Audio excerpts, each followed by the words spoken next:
Rasulullah sudah menceritakan di dalam riwayat, dulu ada seorang pemuda soleh.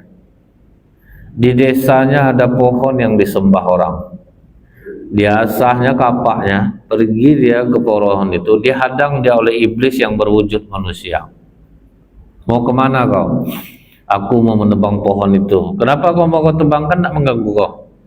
Masyarakat menyembahnya dan itu perbuatan syirik.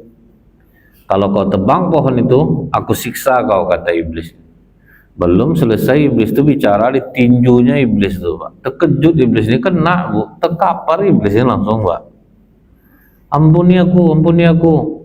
Aku janji kalau kau tidak jadi menebang pohon itu, setiap kali kau bangun di pagi hari kau akan menemukan uang koin emas di bawah bantalmu. Berubah sekali, Pak. Kena duit itu, Bu, ya, berubah sekali. Inilah dikatakan Rasulullah, kemiskinan dekat kepada kekufuran itu. Sebaik-baik penolong untuk takwa kepada Allah adalah harta benda. Sebaik-baik harta di tangan orang-orang soleh. Contoh nih, Bu, ya, misalnya kami ustadz ini tidak ada usaha lain, Pak, jadi penjilat kami sama pejabat, Pak, pasti tidak ada ndak ya.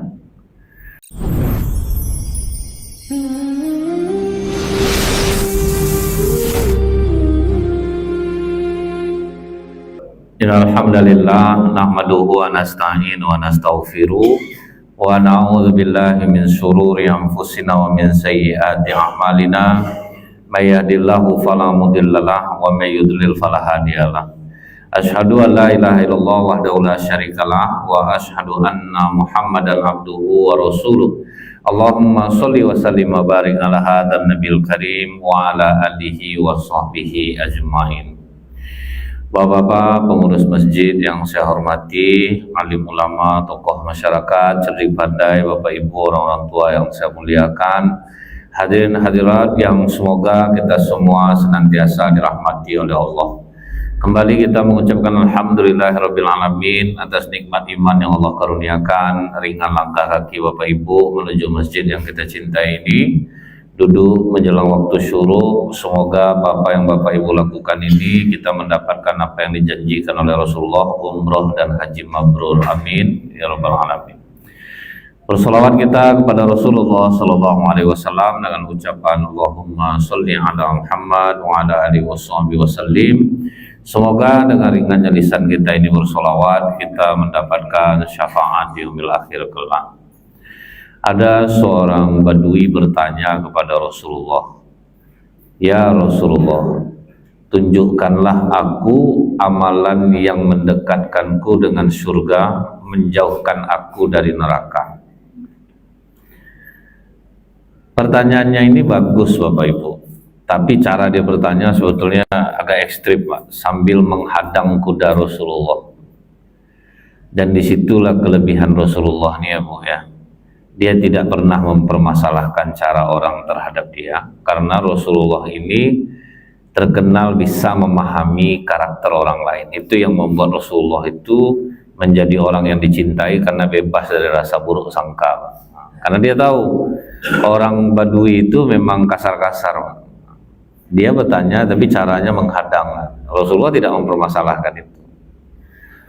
Nah, dari sini kita juga belajar Bapak Ibu ya, untuk berbaik sangka terhadap sikap buruk orang lain kepada kita, karena belum tentu itu dia sengaja melakukannya. Bisa jadi karena itu menjadi kebiasaan mereka. Contohnya kalau kita ngomong sama orang Bagan Siapi-api, itu kan suara mereka besar dan cepat, Pak. Nah, itu karakter dia. Kalau orang nggak tahu mungkin dibilang orang ngamuk-ngamuk dia tuh, Pak. Sama dengan sebagian orang Medan gitu ya, Pak, ya, ngomongnya keras, Pak. Padahal memang itu kesehariannya. Lain dengan orang Sunda lagi, Pak, marah aja lembut dia, Pak. Dia marah tapi lembut, memang macam itu pula karakternya. Kalau orang nak ngerti bahasanya mungkin disangka orang dia ramah betul, padahal dia udah ngamuk tuh, Pak, kan. Cuma mau macam itulah bahasanya. Nah, itu karakter. Kalau Bapak Ibu pergi umroh atau haji, yang sering jadi supir bus itu kan orang Badui, Pak. Mereka sopir tapi mereka yang ngatur kita, Pak, bukan kita yang ngatur dia. Karena itu karakter dia memang keras. Dan kalau kita seperti ini Bu ya, seakhirnya nanti apapun orang mau memperlakukan kita Pak, kita bisa memaklumi dia. Nah, ini bukan dia yang sebenarnya, tapi mungkin dia karena lagi banyak masalah ke orang, kita yang kena jadi. Contoh nih Bu ya, ada orang ngurus surat Pak, tiba-tiba ada salah, ngamuk-ngamuk tempat dia ngurus nih. Itu makanya diperhatikan betul dulu sebelum menuliskan nama, menuliskan ini, kan susah saya jadinya. Tapi karena dia belajar untuk tidak berburuk sangka, dia tahu aku ini hanya menjadi penyebab dia aja lagi. Mungkin dia tak kena marah tadi sama bosnya, tak ada masalah dia di rumahnya, aman gitu ya dia Pak. Jadi itu guna kita berbaik sangka itu ya Bu ya. Orang bertanya sama kita, dia naik Hondanya dihidupkannya, jangan kita buruk sangka.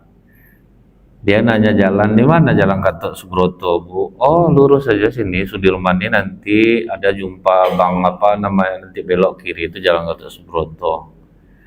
Kadang kita ini kan egois Pak, begitu orang bertanya hidup Hondanya, beradab oh sedikit mati kan Honda kau ini, baru kau bertanya.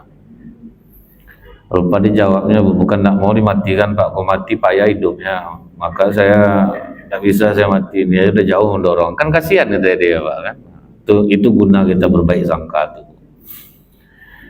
Kadang kita menang memang, kadang kita kalah, tapi kalau kita berhasil berbaik sangka, waduh itu menangnya rasanya enak Pak, menang betul, puas jiwa tuh Bu. Akhirnya kita syukur aku tadi tidak mengamuk, rupanya ini sebabnya, kan enak itu jadinya Pak kan. Kemudian dijawablah oleh Rasulullah, jika kau ingin amalan yang mendekatkan kau dengan surga, menjauhkan kau dari neraka, kau sembah Allah, jangan kau sekutukan dengan apapun. Kalimat yang sering kita dengar, tapi sangat berat untuk diamalkan. Sembah Allah, tidak menyekutukannya dengan apapun Bu. Simpelnya aja. Walaupun Bapak Ibu rajin sholat, masalah banyak, tidak peduli Bapak Ibu, terserah kau ya Allah, mau kau selesaikan masalahku, mau tidak, yang penting aku beribadah kepadamu. Itu tulus berarti ibadah tuh. Dia kadang orang ditanya, Bu, ngapa Ibu rajin sholat duha? Supaya banyak rezeki. Ini berarti sudah menempelkan Pak, sudah menempelkan bahwa aku tuh sholat ingin murah rezeki. Jadi kalau tidak murah rezeki itu tidak sholat duha lagi Pak. Itu maksudnya itu simple, rendah aja. Mungkin kita bilang berbuat apa itu nama menyekutukan Allah itu nyembah batu, nyembah pohon, tidak harus seperti itu Pak. Maka ada kalimat orang, Bu, letih saya sholat Ustaz, hidup macam ini juga. Berarti kan dia menjadikan sholatnya untuk mendapatkan dunia. Makanya di masjid itu ada dua Bu, satu memakmurkan masjid, satu makmur di masjid. Itu beda-beda tipis tuh Pak. Jadi ada orang yang makmur di masjid ya, kenapa rajin ke masjid? Buka gratis. Sudah tuh kalau rajin ke masjid nanti dapat zakat fisabilillah, apa fisabilillahnya ya Pak ya, pokoknya dapat ya. Jadi ini kategori orang yang makmur di masjid. Cuman itu tuh apa namanya ini Bu ya, bukanlah kategori menyekutukan Allah. Cuman maksudnya itu dijadikannya agama ini untuk mendapatkan dunia. Itu udah, itu yang membuat ibadah kita tidak menimbulkan ketenangan jiwa itu Pak. Tapi kalau kita tulus Bu, penting aku ibadah, Allah mau sakitkan aku tuh terserah Allah. Yang punya aku ini Allah. Contohnya siapa Bu? Abu Kilabah Al-Jurmi, sahabat Rasulullah. Kurang ibadah apa tuh Pak? Tangan puntung, kaki puntung, mata buta. Tapi doanya doa Nabi Sulaiman aja terus Bu. Rabbi auziqni an ashkuru ni'mataka. Ya Allah, ilhamkan rasa syukur ke dalam jiwaku. Sampai ditanya orang, apa juga yang kau syukuri lagi? Udah macam ini keadaan kau, apa yang kau syukuri lagi? Jawaban dia apa Bu? Lisanku yang masih bisa berzikir menyebut nama Allah. Itu yang disyukuri dia. Orang banyak bisa ngomong, mungkin tidak banyak menikmati zikir. Aku walaupun buntung tangan aku, kaki aku, tapi lidahku masih bisa berzikir. Itu aja udah syukur ya. Beribadah ikhlas. Ini kadang sedekah Bu ya. Kenapa besok di akhirat itu dihadapkanlah 3 orang ke hadapan Allah. Yang pertama, orang-orang mati syahid. Ditanya oleh Allah, ini surga untukmu, dengan amalan apa kau mendapatkan surga ini? Aku berjuang di jalanmu ya Allah, dengan harta dan jiwaku sampai aku terbunuh di medan perang. Kata Allah, bohong. Engkau berperang agar engkau dipuji sebagai orang-orang pemberani, dan kau sudah mendapatkan pujian itu di dunia. Silahkan sekarang masuk ke dalam neraka. Allah tidak bisa dibohongi, Pak. Salah satu contoh siapa sahabat Nabi yang kena hadis ini, Bu? Namanya Qotsman. Qotsman itu dia mati di perang Uhud. Semua sahabat membicarakan Qotsman. Beruntung Qotsman ya Rasulullah, mati syahid dia jadinya. Kata Rasulullah, tidak, Qotsman di neraka. Terkejut sahabat, Bu. Rupanya apa kata Rasulullah? Dia waktu ditikam orang dadanya itu, dia sebetulnya tidak mati, Pak. Supaya dia dianggap orang pemberani, ditambahnya tekannya. Jadi bunuh diri mati aja dia, Pak. Itu Qotsman tuh. Jadi Allah itu yang diterimanya yang murni. Untuk dapat melatih yang murni ini, Bu ya, maka diansur-ansur ibadah, coba diamalkan ini. Oh ya, terasa keajaibannya. Akhirnya lama-lama menjadi enak, macam bapak ibu lah ke masjid ya. Mau dipuji orang mondak kan bapak tak sholat masjid, Pak. Itu udah ikhlas namanya itu, Pak. Mau orang bilang, bapak ini rajin sholat jamaah, memang bapak rajin sholat jamaah, tidak ada pengaruh. Ibu rajin ke masjid, tidak ada pengaruh. Itu udah murni itu, Bu. Pokok ada tiap waktu hati itu udah terikat sama masjid. Mau dipuji orang mondak, bapak ibu ke masjid juga, itu berarti sudah murni. Kemudian yang kedua, dihadapkan Allah lah para ustadz, alim ulama, ditunjukkan Allah lah surganya. Ini surga untuk kalian. Dengan amal apa kalian mendapatkan surga ini? Kami ceramah kemana-mana ya Allah, kami syiarkan Islam agar orang dekat kepadamu. Semua kami lakukan mengharapkan ridho. Kata Allah, bohong. Dengan ilmu agama yang kalian punya, kalian sering berdebat satu sama lain agar kalian dianggap memiliki kelebihan daripada orang lain. Atau dalam bahasa lainnya, kalian ceramah untuk dapat amplop, sedikit amplop kalian tidak mau datang. Kadang selisih 50.000 amplop pindah ceramah kalian. Misal gitu ya, Pak ya. Kalian sudah mendapatkan pujian itu di dunia. Silahkan sekarang masuk ke dalam neraka. Itulah banyak ustaz-ustaz ini besok masuk neraka. Karena Allah tidak bisa dibohongi, Pak. Kalau manusia bisa melihat, wah ini rajin, ceramah banyak. Tapi Allah tidak bisa dibohongi. Yang ketiga, orang dermawan. Dengan amal apa kalian mendapatkan surga ini? Oh, kami sedekah ya Allah, pembebasan lahan, pembangunan masjid, menyantuni anak yatim. Semua ikhlas kami lakukan karenamu ya Allah. Kata Allah, bohong. Kalian bersedekah agar kalian dicap orang dermawan, sehingga kalian dipuji-puji oleh manusia. Kalian sudah mendapatkan pujian itu di dunia. Silahkan sekarang kalian masuk ke dalam neraka. Anda juga aman, Pak. Kadang, Bu ya, ciri orang yang ikhlas menyumbang di masjid itu, kalau yang umum ya, Pak ya, dia rajin menyumbang tapi rapat sering diam, Pak. Itu yang saya perhatikan, Pak ya. Tidak pernah ngasih pendapat, tapi apapun program pengurus dia setuju. Itu langkah donatur seperti itu. Dia tidak pernah ikut campur ya. Penting dia menyediakan duitnya aja, Pak. Apakah ada orang seperti ini? Banyak juga. Orang-orang yang udah rajin ke masjid banyak seperti ini. Dia nyumbang banyak, Bu, tapi tidak ada bersuara. Tapi ada tipe kedua, makin banyak dia nyumbang macam dia punya masjid tuh, Pak. Itu ada juga. Dia tidak pengurus, tapi dia ngurus masjid tuh. Jadi ketemu, Bu, di lapangan itu ketemu, Pak. Karena kita ini kan banyak keliling masjid, Pak. Ada orang makin rajin nih nyumbang masjid itu, makin dia berkuasa di masjid itu. Nah, apa pokoknya ustadz-ustadznya dia ngatur semua, Pak. Ustadz ini undang ya, ustadz ini undang ya. Nah, Kalau duit jangan kalian khawatir, bapak orang tak suka, tapi gimana lah dia berduit. Dialah yang ngatur semuanya itu pak. Setelah itu apa bu, bila tidak diterima apa yang dibilang dia, berhenti dia nyumbang pak, rajuk dia. Itu contoh bu ya. Tapi ada saya lihat bapak itu asal rapat rajin ikut, dia diam aja pak. Udah keputusan nanti udah oke, baru dia langsung ngasih. Tidak pernah ikut campur bu. Waduh, pantas bapak nih ngeri kaya rayanya. Tidak berbunyi dia. Ini kadang nyumbang di masjid, ditanyanya kan, ada diumumkan tadi sumbangan mama 20.000. Nah, ditunggunya pengumuman tuh pak. Jangan coba tidak diumumkan. Nah, itu maka payah hidup kita tuh kan. Jadi ikhlas itu tuh setipis kulit bawang sama dia tuh pak. Setipis kulit bawang betul. Nah ini gambaran ya bu ya, supaya kita itu berlatihlah beribadah tanpa menyandarkannya dengan kepentingan dunia.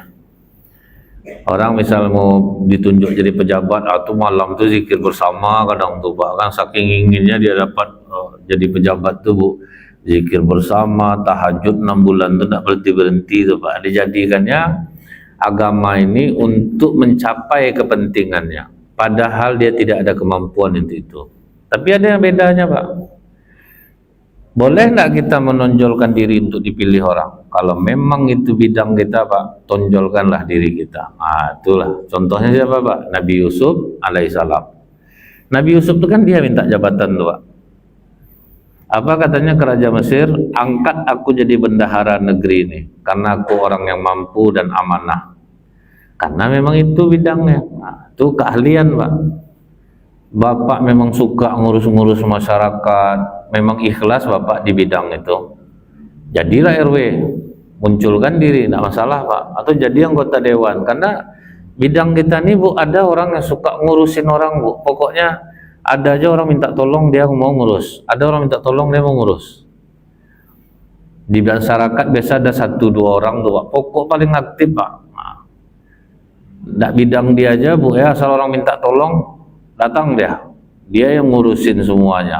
Itu akhirnya ditunjuk orang jadi RW. Itu nggak masalah pak, karena dia memang ahli dalam bidangnya. Ini bu ke masjid jarang, pas pemilihan ketua masjid dia inginlah jadi ketua, di bawahnya masanya ramai-ramai ke masjid supaya dia menang. Banyak di Pekanbaru dia pak, akhirnya hancur masjid dibuatnya. Dia hanya ingin popularitas bu.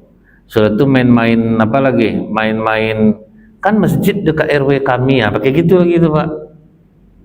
Ada satu masjid dulu bu ya, makmur di Pekanbaru nih, AC-nya sejuk aja masih kita nih bu.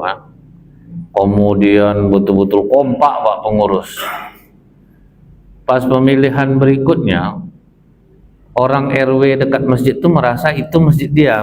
Masjid itu dia masjid raya bu, dimiliki oleh beberapa RW. Masing-masing RW itu ada masjid. Cuma kebetulan masjid ini posisinya di RW yang ini gitu pak. Masa tidak pernah pengurusnya dari RW kita semua? Kan ini masjid dekat RW kita. Dibawanya lah masanya ke masjid untuk milih dia. Menanglah dia. Tentu semua yang lain mundur pak. Donatur dari RW lain tuh mundur ya dia. Bu, saya pas ceramah situ letih, pengurus ngajak orang menyumbang. Tidak ada lagi pak, tinggal RW dia lagi kan pak. Tidak ada orang berduit lagi. Untuk mencari duit Ramadannya bu, payah bu. Akhirnya efeknya apa? AC panas jadinya pak, tidak terservis lagi AC. Lampu mulai dimati-matikan, karena tidak ada biaya lagi. Kalau dulu seluruh RW nanggung masjid tuh, datang semua sultan-sultannya ke masjid tuh. Sekarang tidak ada lagi. Itulah kadang pak, dia tidak di bidang dia, tapi dia ingin memegangnya. Dengan alasan masa tidak ada RW kita yang megang. Itu akibatnya jadinya. Jadi bu ya, menyembah Allah tidak menyekutukan dengan apapun itu, itulah yang dipraktekkan oleh sahabat Rasulullah, dan itu lebih ngeri lagi pak. Ada perempuan namanya Sumayyah binti Kabab. Ini perempuan yang pertama mati syahid dalam Islam. Dipaksa dia oleh tuannya, Pak. Kau harus kembali menyembah Lata, Uzza sambil dicambuk. Tetap dia mengatakan Allahu Ahad, Allahu Ahad. Ya, manapun disiksa, Pak. Allahu Ahad. Udah putus asa, Gojo nyiksanya berhari-hari, tidak beralih dia, Pak. Apa yang dilakukan Algojo itu, Bu? Dia ambilnya tombak, ditusuk kemaluannya, Pak. Itu sampai tembus ke tengkuknya. Begitulah dia mempertahankan ketauhidan dia. Habis dia dibunuh, Bu, suaminya pula lagi dibunuh. Tetap juga tidak beralih imannya. Pas ke anaknya Yasir, Ammar dalam keadaan lemas, sudah berdarah, direndam ke air laut, Pak. Itu pedih, Pak. Dalam keadaan tidak sadar itu diucapkannya, Tuhan aku Lata, Uzza. Bebaslah dia.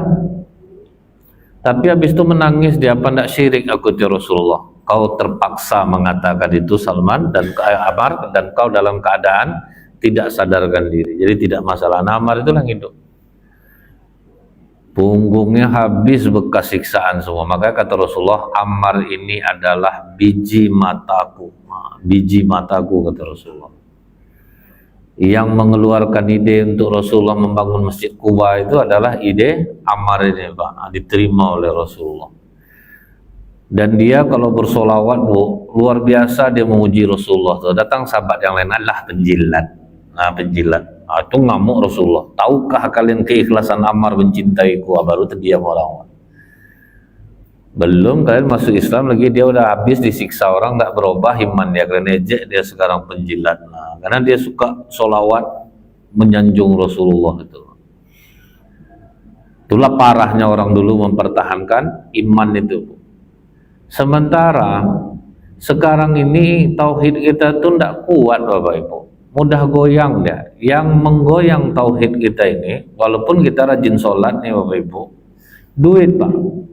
Duit itulah yang menggoyangnya. Rasulullah sudah menceritakan di dalam riwayat, dulu ada seorang pemuda soleh, di desanya ada pohon yang disembah orang. Diasahnya kapaknya, pergi dia ke pohon itu, dihadang dia oleh iblis yang berwujud manusia. Mau kemana kau? Aku mau menebang pohon itu. Kenapa kau mau tebang? Kan tak mengganggu kau. Masyarakat menyembahnya dan itu perbuatan syirik. Kalau kau tebang pohon itu, aku siksa kau, kata iblis. Belum selesai iblis itu bicara, ditinjunya iblis itu, Pak. Terkejut iblis ini, kena, Bu. Terkapar iblisnya langsung, Pak. Ampuni aku, ampuni aku. Aku janji kalau kau tidak jadi menebang pohon itu, setiap kali kau bangun di pagi hari kau akan menemukan uang koin emas di bawah bantalmu. Berubah sekali, Pak. Kena duit itu, Bu, ya, berubah sekali. Inilah dikatakan Rasulullah, kemiskinan dekat kepada kekufuran itu. Sebaik-baik penolong untuk takwa kepada Allah adalah harta benda. Sebaik-baik harta di tangan orang-orang soleh. Contoh nih, Bu, ya, misalnya kami ustadz ini tidak ada usaha lain, Pak, jadi penjilat kami sama pejabat, Pak, pasti tidak ada ndak ya. Akhirnya terkenallah dengan sebutan ustadz pejabat tuh, Pak, ya. Kemana pergi dibawa, nanti dipuji-puji lah Bapak. Itulah cara cari duit lagi, Pak. Harus ikut kampanye. Awak tidak berduit, Pak, 1 titik lumayan. Mau ndak Ustadz jadi apa ini, ya, jadi tim kampanye Bapak ini? Lumayan duitnya tuh, Pak. Akhirnya dibawa orang ke sana kemari, mau jadi ya, Pak, tidak ada harga dirinya lagi. Bahkan saya pernah nampak kiai mencium tangan gubernur memasukkan proposal. Berapa malunya tuh, Pak, ya. Nah, itulah, Bu, ya. Makanya kata Rasulullah, wajib surga bagi orang yang mengusahakan makanan yang halal harus merendahkan dirinya. Biarlah dia cari duit halal dengan jalan yang susah daripada dia harus mendapatkan uang yang senang tapi dengan jalan yang salah. Dipuji Allah, Bu, orang-orang yang biarlah hancur harga dirinya tapi dia dapat uang halal. Kadang dimanfaatkan orang-orang kaya. Saya ada travel umroh, Ustadz, ajaklah orang umroh ke travel kita nih, pokok 1 orang dapat Ustadz 3 juta, kan udah diatur-atur orang tuh, Pak. Pada mau semua tuh, Bu. Akhirnya Ustaz sama Ustaz berkelahi rebutan jamaah jadinya Pak. Itu jamaah saya atau ngapa pula Ustaz masuk sana, itu gara-gara duit 3 juta itu. Nah, itu banyak berkelahi gara-gara itu.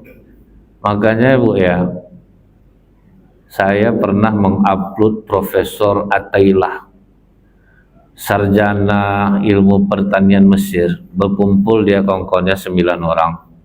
Kita buat peternakan ayam yuk, nyumbang kita masing-masing. Ada yang menjual emas istrinya, dibuatnya lah peternakan ayam Pak, dimulai dari nol. Setelah itu karena mereka 9 orang Bu, siapa yang ke-10? Yang ke-10 Allah, berarti jatah Allah 10%. Ngeri berkembangnya. Akhirnya mereka buat SD pertama Pak, di desa tuh. Itu SMP, dari pembagian uang Allah tuh Pak, dibangunnya desa tuh. Sampai mereka bangun universitas, sampai beli kereta api sendiri untuk orang muda ke kampus. Dan sekarang Profesor Atailah sudah meninggal. Tetapi jasa dia Pak terhadap Mesir besar Bu. Dan sekarang semua pembagian ternak ayam mereka itu 100% milik Allah. Jadi tidak ada dia bangun sekolah minta sumbangan sama jamaah macam kita di Pekanbaru ini kan banyak Pak. Nah, dia buat program, marilah Bapak Ibu, ini kita ada anak yatim, nanti Ibu menyumbang, Ibu dapat pahalanya nanti di akhirat. Kan gitu-gitu tuh Pak ya. Kita ada bangun sekolah untuk yatim dan duafa gratis Bapak Ibu. Ada Bapak Ibu yang miliki rezeki, jadi tidak ada yang mau keluar dari duit sendiri. Mau buat program-program seperti itu, karena masjid-masjid ini dia udah ada anak yatimnya Pak. Di sekitar masjid itu udah ada fakir miskinnya. Itu yang harus Bapak Ibu perhatikan masing-masing masjid tuh gitu. Ini dia buat sekolah dari mana-mana masuk kemari minta sumbangan. Sementara dia tidak mau rugi Pak, dia yang dari orang aja disuruh ya. Itu tuh yang sering jadi kritikan saya Bu, terhadap siapapun yang dia bangun sekolah tapi dia harus minta-minta sama orang. Kemudian setelah itu atas nama pribadi dia semua Pak, kan banyak macam itu Pak, atas nama pribadi jadinya. Kemudian dia kendalikan uang umat itu sesuka dia, sesuka dia mengendalikan dana umat itu. Bahkan kadang ada terhutang uang zakat di yayasan itu Pak, terpakai untuk kegiatan lain yang tidak ada hubungannya dengan keumatan.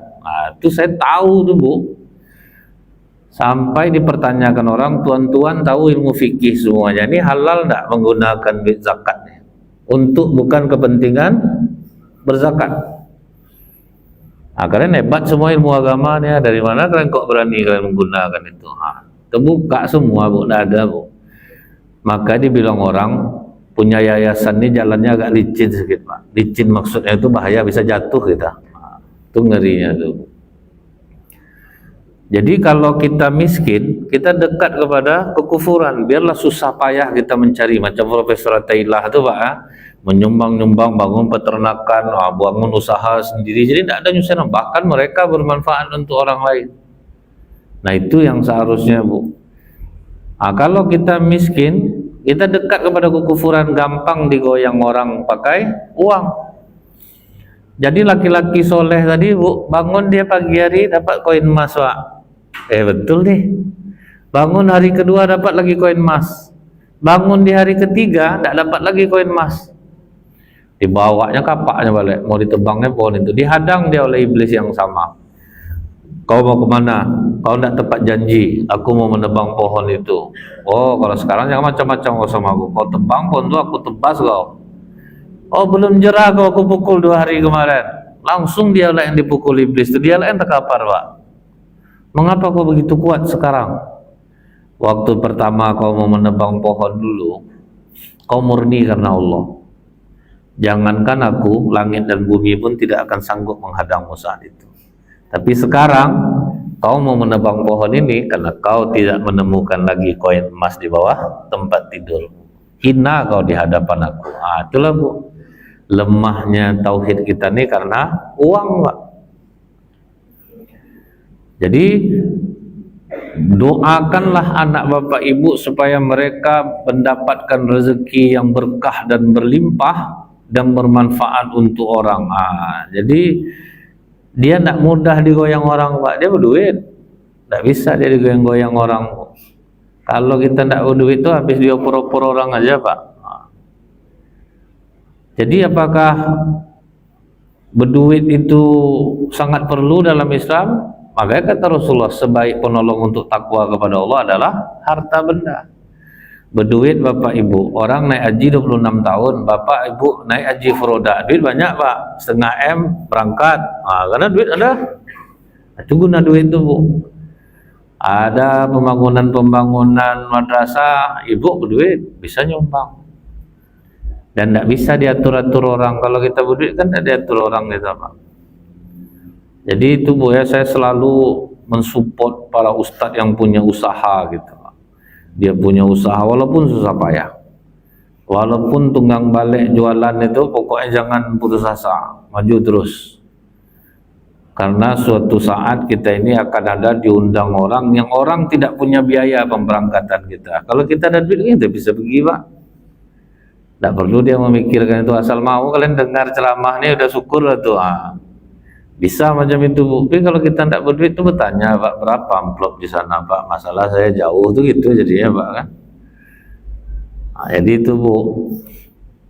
Dan bukti nyata itu November tahun 2023 saya pas ceramah ibu-ibu, masuklah caleg, dia mau maju 2024 ya Pak.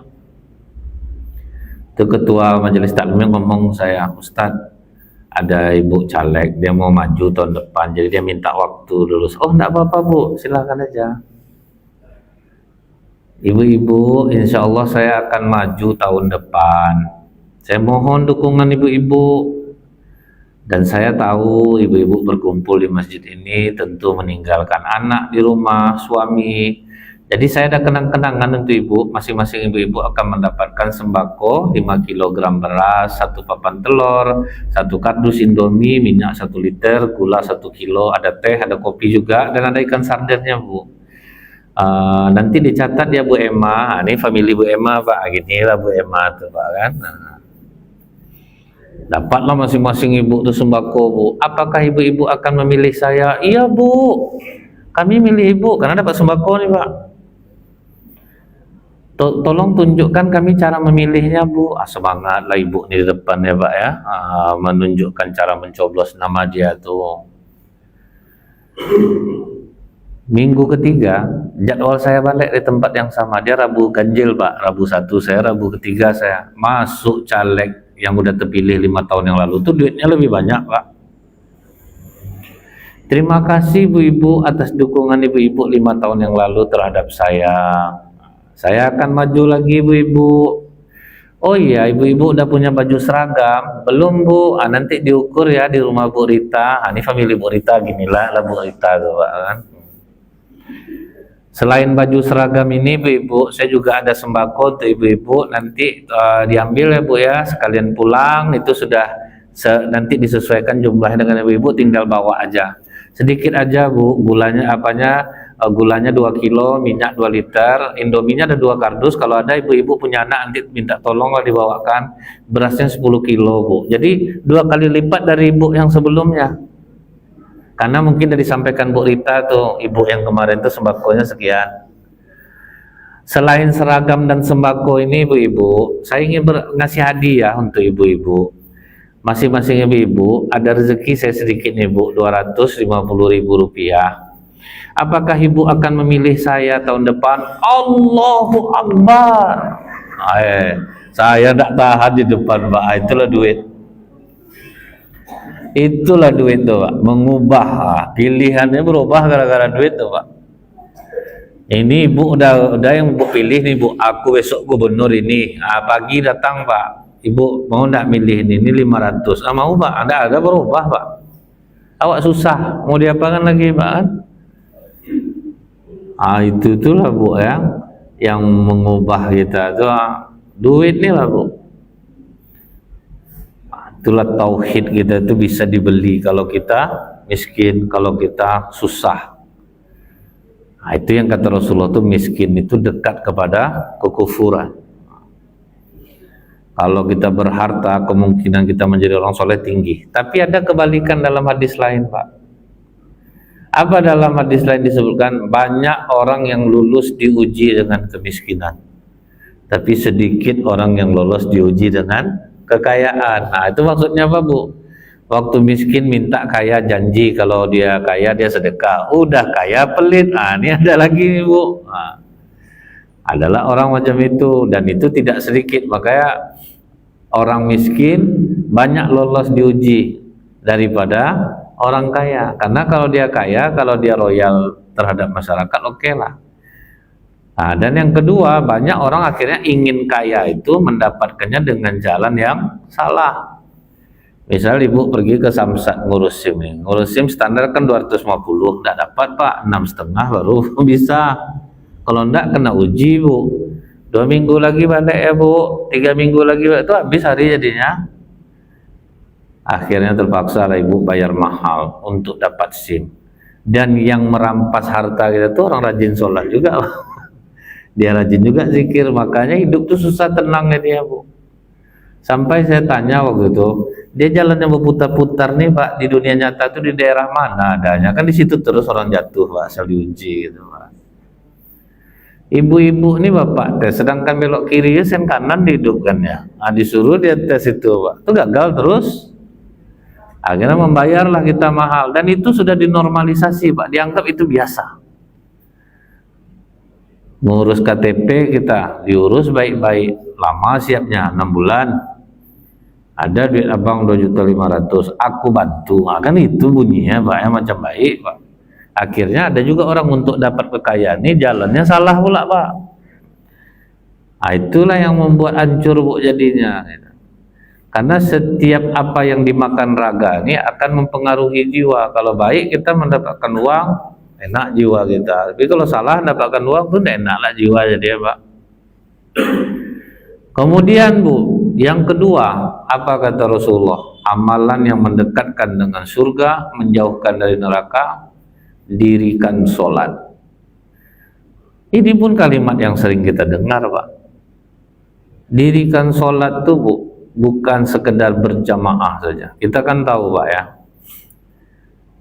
ketika Rasulullah akan berperang dengan orang kafir, berbisiklah orang-orang kafir nih Pak, kita akan serang Muhammad di saat mereka melakukan satu amalan yang lebih mereka cintai daripada anak dan istrinya. Maksudnya apa Pak? Sholat jamaah. Itu amalan yang lebih mereka cintai daripada anak dan istrinya. Itulah mereka mendirikan sholat itu. Disampaikan Jibril kepada Rasulullah, ya Rasulullah, orang kafir akan menyerang kalian di saat kalian melakukan sholat jamaah. Tetap sholat jamaah tidak ditinggalkan. Dibagi dua safnya oleh Rasulullah. Ketika saf yang di depan sujud, saf yang di belakang memegang senjata. Nah, tetap itulah saking orang itu mendirikan jamaah itu Bu. Jamaah tidak ditinggalkan. Setelah orang pertama sujud selesai, naik orang kedua pula yang sujud, yang depan pula memanggul senjata. Setelah itu tegak dua-duanya, ganti posisi, yang depan belakang. Begitulah Pak mendirikan sholat tuh. Gimana kita sekarang mau bilang boleh sholat berjamaah itu enggak di masjid, enggak masalah, sendiri pun boleh. Itu tuh Pak, kita dari hadis ini sudah tahu kita Pak kan. Sedangkan dalam keadaan perang aja sahabat tidak meninggalkan sholat berjamaah. Kira-kira apa itu Pak? Walaupun boleh sholat sendirian tuh Bu ya, tapi disitulah kita tuh kenapa lah hidup kita tidak berubah. Karena kita bukan dari orang-orang yang mendirikan sholat seperti ini Pak.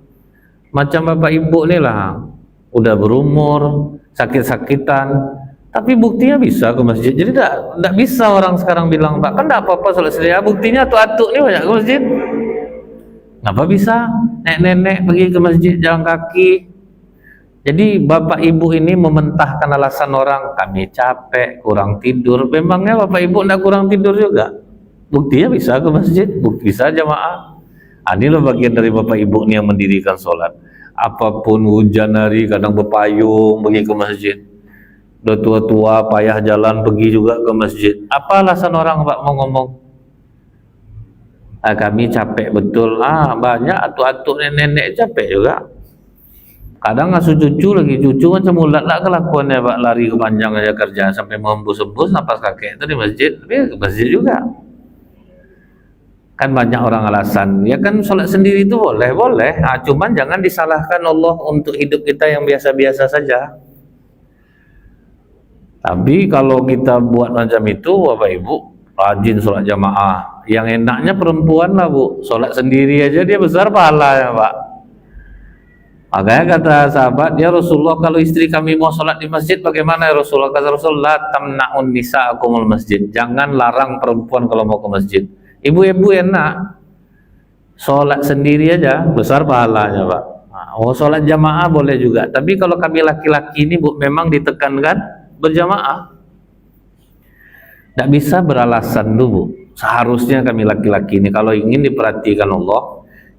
Makanya sekarang ini Bu, kenapa banyak yang peluang kerja itu perempuan? Karena perempuan yang rajin ke masjid Pak, daripada laki-laki.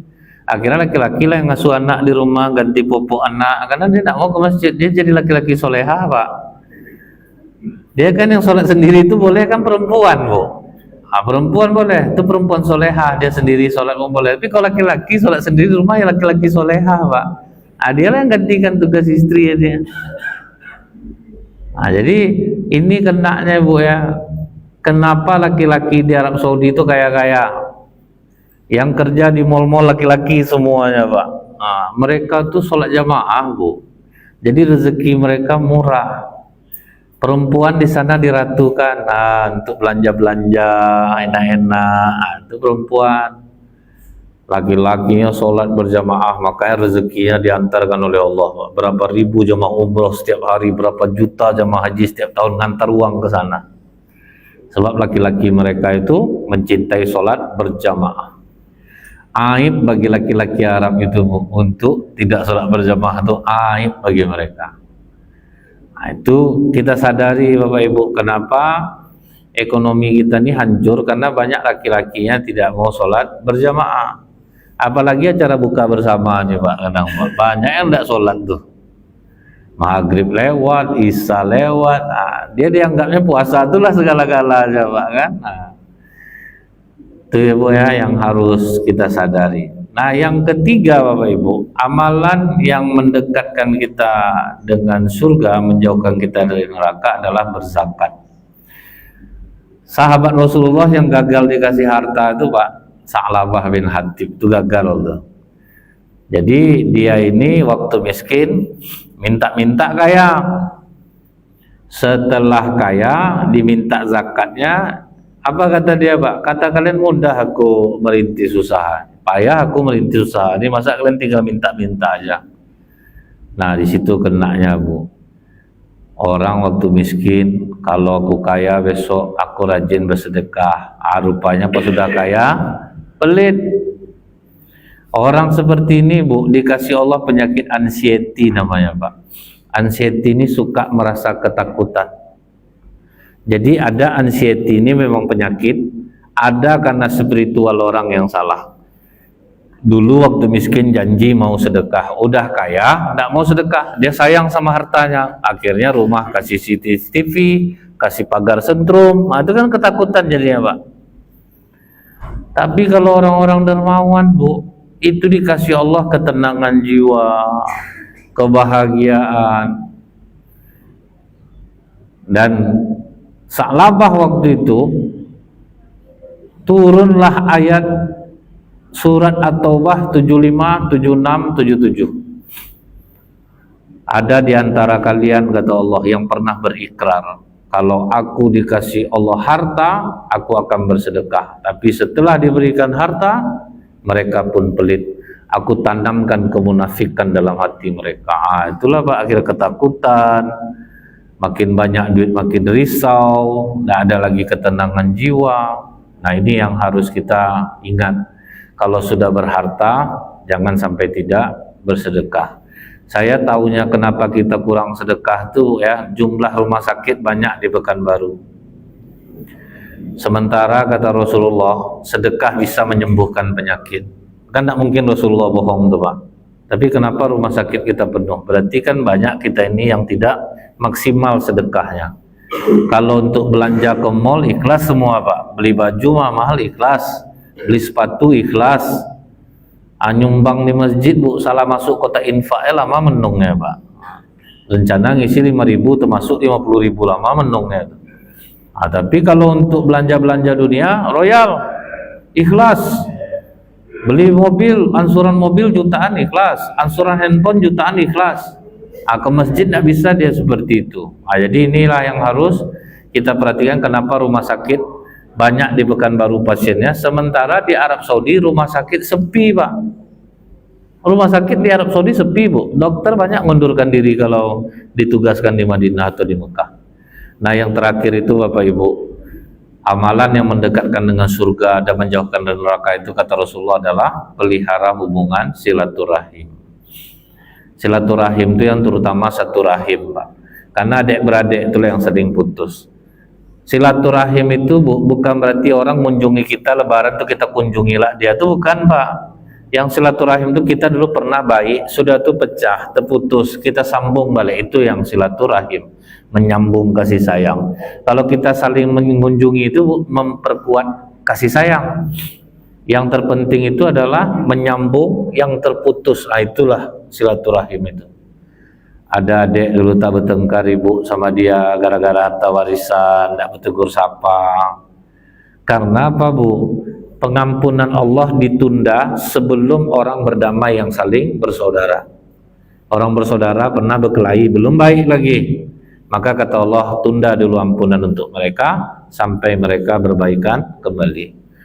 Sampai kata Rasulullah, Bu, jangan ada yang duduk bersamaku orang yang terputus hubungan silaturahim. Ditanya oleh sahabat, kenapa begitu ya Rasulullah? Karena rahmat Allah tidak turun kepada satu kaum bila mana ada di antara mereka yang terputus hubungan silaturahim.